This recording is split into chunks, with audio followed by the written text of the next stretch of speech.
这过年时啊，烧香、点火、放炮啊、放烟火，拢爱特别注意哦。这桃园初一暗就无平静，桃园平镇吊真家厝发生火灾，警消警员顺利把4个人救出来送病院。另外，在罗德区也发生这回收场的火灾，主管回收物包括这塑胶杆啊、纸箱啊，拢烧了，加在是无人受伤。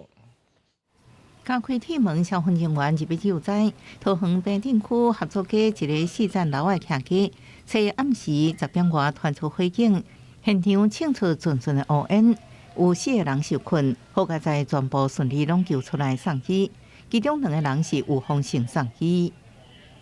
顺利救出4名民众，分别送往联心医院以及杨梅天成。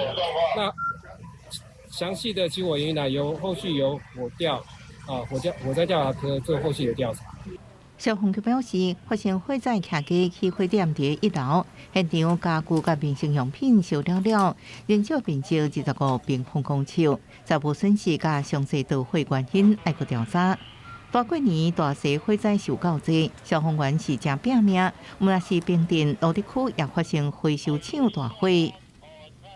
芦竹区南竹路2段回收厂火警，到达现场后，发现有大量火焰冒出，且两侧临近建筑物，立即布线进行周线防护，防止延烧。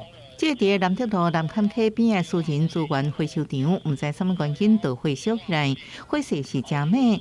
现场资源回收的物件有塑胶管啊、纸箱啊，拢全部烧了，好在无人受伤。导火原因也爱搁调查。公视新闻桃园报道。